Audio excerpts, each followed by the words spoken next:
Encore. Alors maintenant, le dernier interlocuteur de la journée, après il y aura Jean qui va conclure de ce rassemblement. Alors vous l'avez vu sur CNews, vous le voyez sur Sud Radio, c'est un ami, c'est un vrai patron. Je pense que tous les gardiens de la paix qui sont autour de la place aimeraient bien avoir un taulier comme ça. C'est Maurice Signolet, qui est ancien commissaire divisionnaire honoraire, qui est le président du collectif La France aime. Merci. Bonjour à tous. Quand je suis parti ce matin de chez moi, j'ai pas osé dire à ma femme que j'allais à une manifestation, elle m'aurait pas laissé sortir. Alors j'ai mis un blouson pour cacher ce que j'allais faire.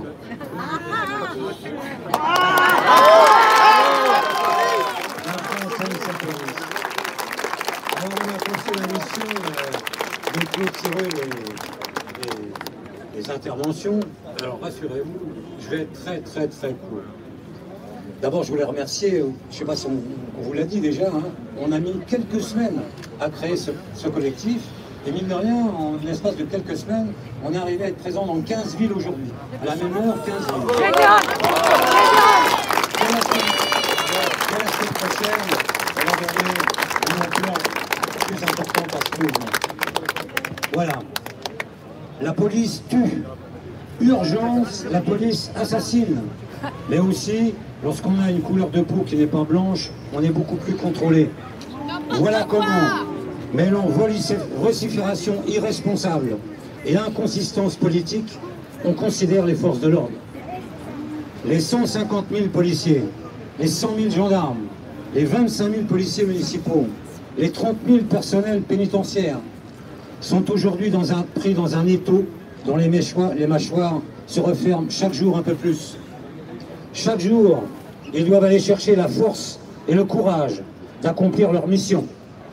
Ils ne peuvent pas faillir, ils ne doivent pas renoncer, ils ne peuvent en aucun cas s'affranchir de leur mission, ils se doivent de répondre présent. Ils ont été sacrifiés, inécoutés, bafoués, manipulés, insultés par le tsunami insécuritaire dont pourtant ils criaient depuis des décennies l'inéluctable arrivée. Au fil des réformes judiciaires, mais aussi structurelles, le politique, toutes tendances confondues, a orchestré ce désastre avec une régularité aveugle, une dérive intellectuelle systémique, sans à aucun moment considérer le lointain, sans à aucun moment percevoir le désastre qu'il construisait.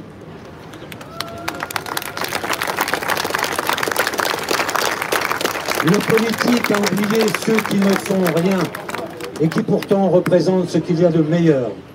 Les gens ordinaires, ceux qui n'aspirent qu'à une chose, vivre en paix. Les forces de l'ordre étaient les garants de cette paix.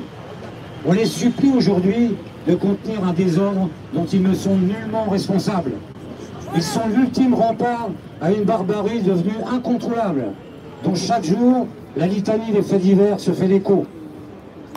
Ils sont désormais des cibles, salis, agressés, caillassés, brûlés, assassinés dans leur lit, traînés dans la boue par le monde des saltimbanques, tant de l'information que de celui du spectacle, et parfois même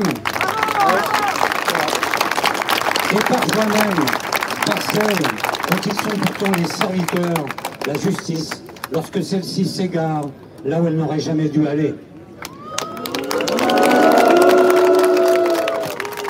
On veut briser la seule énergie qui permettait à nos forces de l'ordre d'affronter même le pire de leur quotidien, leur honneur. Leurs familles se cachent, leurs enfants se taisent le métier de leur père et de leur mère. Et quand le désespoir les envahit, ils mettent fin à leur jour. Policiers, gendarmes, policiers municipaux, personnel pénitentiaire ne sollicitent rien d'autre que la considération qu'ils méritent. Ils acceptent les risques, ils acceptent le danger, ils acceptent d'offrir leur vie, de s'oublier eux-mêmes pour ne penser qu'aux autres. Alors, à travers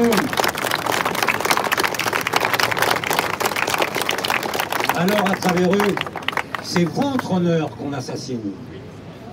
Sauvons ce qui nous a fait. Sauvons ce que nos anciens nous ont transmis et que nous devons léguer à ceux qui nous succéderont, l'honneur.